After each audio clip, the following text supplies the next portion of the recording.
जिंदाबाद जिंदाबाद जिंदाबाद। क्या मिल रहा है हमें उसके बदले में? सिर्फ हमें एक अपने वही झंडे चक्की दे देगा जी, मेरा सरकार में ना हक मेरा ना हक करना क्या भाई रड़का कटनिया भाईचारा खराब करने वास्ते। कोई किसी ने जो चमचे फिर रहे हैं गैल गैल पीछे पीछे, किसी ने कोई नौकर लगा लिया हुआ, कोई जज लग गया हो उनका, कोई तहसीलदार लग गया है, कोई थानेदार लग गया हुआ है, दिखाओ कोई खेड़े चमचे करवाया अपना छोकरा। चल मारा तो माड़ा कर दिया तू, अपना तो करवा लिया कुछ है कुछ उनके बल्ले भाई क्या हो जाएगा सरकार में हाथ पता नहीं ना था। हम कोई खुशी के उस्मानी आए हुए हैं क्यों जो सरकार सारियां कर रही सानू भली भांति पता आ। सरकार तो यो सोच रही है भी वो जमीन कल सरकार के काबू आ जा, अब सस्ती से सस्ती जमीन इन्हों मिला और उसके ऊपर सारे पास से ही काम कराया जहां सस्ते मजदूर बनाएगा। यो तो धन्यवाद है थारी किसानों का जिन्होंने 2020 के अंदर नहीं आज जिस तरह भाई उरा खुंटे कट रहा ना, इन मंडियों के अंदर खुंटे नहीं कटा कम से कम भी फ्लैट बड़े हुए होंगे न मंडियां नहीं रहा। 2020 आंदोलन की देन है आप 2020 और 2021 के अंदर जो आंदोलन आपने कराया कर करते हर आदमी ने सहयोग पाया, चाहे थोड़ा पाया या चाहे ज्यादा पाया। इन मंडियों को खत्म करने वास्ते सरकार जो कानून लेकर आई थी वो आपने रद्द कराए। अब हम बोल रहे हैं इसका का थारी फसल भी करिया, अगर कहीं बोलना छोड़ दिया तो बिल्कुल भी थारी फसल है तो एमपी यूपी बिहार के अंदर हालात है ना वो भूल जाने। देखा या भली सारे जने आप भली भांति देखा है बिहार के अंदर आज कणक बिक रही है आज, और आपकी फसल कट का जीरी दोबारा कणक बोने वाले हैं हम। वहां के हालात देखो क्या है, क्योंकि वो लोग मंडियां से सक्षम नहीं है, वहां मंडियां का कोई प्रावधान नहीं है, वहां तो सिर्फ फसल बटनिया और अपने घर घेर लेनिया, जद कभी लोड़ पड़ी फिर उनके पास ये पीछे जी सारी गल भी एक सरकार मंडिया की जो मार्केट कमेटियां हैं उनके अंदर द्वादा भेज रखा भी जैका गांव के अंदर समझाओ थाने फसल किस तरह लेनी है। जो लोग लुटने फिर रहे हैं उन्होंने पूछा नहीं जाता है, और थम जब फसल लेकर आवा सारा गुंठा लगना, सारी फोटो होनी, सारे ट्रैक्टर के ऊपर नंबर भी जरूरी होना चाहिए कि जो फसल नहीं बेचना रहे फेम बेचना रहे हो। इतनी पाबंदी तो उन पर भी नहीं है जो उनसे राजस्थान के अंदर फीम भूखी का काम कर रहे हैं, उनमें भी कोई ना कोई छूट होगी। पर इब दोबारा होर गाँव गाँव कहा जाएगा, समझावांगे लोगों को भी थाने क्या क्या चीजें मंडी के अंदर लेकर आनी है। पर हमारे कहीं तो ये दौर चल रहा है, सारे कहीं पता नहीं हाल स्टार्ट होया या नहीं होया है।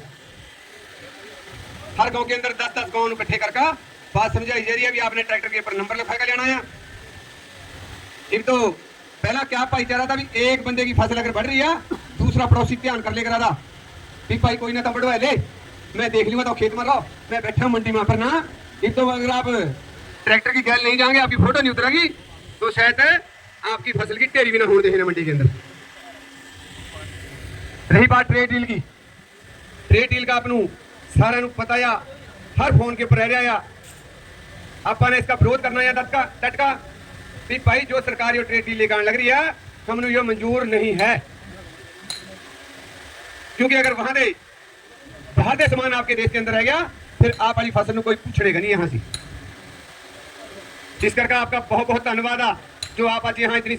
आज हम जगह जगह बंट गए, धर्म के नाम पे बंट गए, किसानी मोर्चों में बंट गए, राज्यों में बंट गए, हर जगह हम बंट गए और इसी चीज का फायदा ये सरकारें उठा रही हैं। साथियों, मैंने आज से पहले कभी किसान कोई मंच किसी मंच को मैंने साझा नहीं किया, आज मेरा पहला मंच है, क्योंकि साथियों मैं इंडियन नेशनल लोकदल पार्टी से जुड़ा हुआ हूँ और एक बात अक्सर होती थी कि किसान अगर किसी पार्टी से जुड़ा हुआ है तो वो किसी मंच को साझा ना करे। मैंने सुना था, मेरे को नहीं पता ये क्या सच है क्या झूठ। तो साथियों आज मैं आया हूँ, मुझे न पार्टी की परवाह न किसी चीज। किसान की इनकम दुगनी कर दूंगा, वो आपको पता किसकी इनकम दुगनी। क्या कहा था पहली कर्म से कर्जे माफ कर दूंगा, आप सोचो किसके कर्जे माफ हुए। क्या कहा था स्वामीनाथन की रिपोर्ट लागू कर दूंगा, लेकिन जितनी भी RSS ने आता है भी कर दूंगा, ये भी सब भाषण कर देंगे, लेकिन काम करने की इतनी जरूरत है। गाँव के अंदर जाकर अपने भाईचारे में इतना मजबूत करने की जरूरत है। और मैं यहाँ से धन्यवाद करूंगा, बहुत बड़ी पंचायत है, बहुत बड़ी संख्या के अंदर लोग इकट्ठे करे। यहाँ के प्रधान जी, जिला प्रधान जी जसप्रीत सिंह जी बलौली का बहुत धन्यवाद है, बहुत अच्छे तरीके, बहुत बड़ी आग के रूप में उभर का सरकार के सामने आपकी यूनियन टक्कर ले रही है। मैं प्रधान जी का धन्यवाद करूंगा, सोच नू सलाम करूंगा। कुछ मेहमान सरदार अमरजीत सिंह मोदी, उनके साथ सरदार जी जय सिंह जी दिलबेड़ा और जितने भी उनके साथ मेहमान आए उनका मैं यहाँ पहुँचने पर धन्यवाद करता हूँ। और जो हमारे भाई यहाँ इकट्ठे हमारी आवाज़ उन लोगों ने सुनी, हमने उनके पास रिक्वेस्ट करी, मिन्नत करी, वो यहाँ एक आवाज़ पे यहाँ इकट्ठे, हम सबका यहाँ पहुँचने पर तहे दिल से धन्यवाद करता हूँ और उनका आसान बंद रहूँगा। और जो भी हमारे लायक जायज़ काम है मैं उनके लिए 24 घंटे तैयार रहूँगा, चाहे वो मेरे पास किसी टाइम भी आऊँ। मैं इन शब्दों के साथ आप लोगों का धन्यवाद करता हूँ। आज़ादी को हो गए जो कल हम सब ने खुशी मनाई, लेकिन उस 80 साल के अंदर किसान की दशा 80 साल पहले क्या थी और आज हमारी दशा क्या है, उसके ऊपर विचार करना है। और हमारी इस देश के अंदर गिनती कितनी है, हमें हक कितना मिलता है, उसके बारे में आज हमने विचार करनी है। 50% रोजगार इस खेती से मिलता है जिसके अंदर सरकार का एक पैसे का योगदान नहीं। 75 करोड़ की आबादी किसानी की है, लेकिन सरकारें हमें कितना बजट देती हैं उसके ऊपर आज हम चर्चा करेंगे। जो रोजगार का सेक्टर जिसके अंदर 50% लोगों का रोजगार हो, रोजी रोटी हो, और उसे 1% भी बजट के अंदर ना दिया जाए, वो सेक्टर तरक्की कैसे करेगा, ये आप लोग सब समझ सकते हैं। मेरे किसान की अगर 1 रुपये में 1000 एकड़ जमीन दे दी जाए, मेरा किसान कहां से कहां चले जाएगा। अगर मेरे किसान की लिमिट माफ कर दी जाए, जैसे कारपोरेट घराने के 13 लाख करोड़ माफ कर दिए, अगर मेरे किसान के हर साल 5 लाख करोड़ माफ कर दिए जाए, तो मेरा किसान और मजदूर कहां जाएगा, उसे कोई गरीब कर देगा? नहीं। सोची समझी साजिशों के मुताबिक हमें गरीब बनाया जाता है। सोची समझी नीतियों के मुताबिक अडानी अंबानी को अमीर बनाया जाता है। मैं सिर्फ सबसे पहले आपको बताना चाहूंगा, इन सरकारों की, बीजेपी की नहीं, जितनी भी सरकारें सेंटर के अंदर रही, सबका एक ही एजेंडा है। वो एजेंडा है इन कंपनियों को, कारपोरेट घरानों को कम से कम रेट के ऊपर जमीन उपलब्ध करानी है।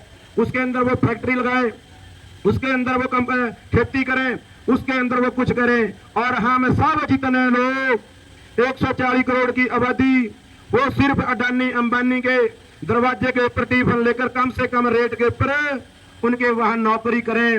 ये सरकारों का टिल का जोर लगा हुआ है, पूरा जोर लगा हुआ है। लेकिन कोई दुनिया का क्षेत्र नहीं बचा यूरोप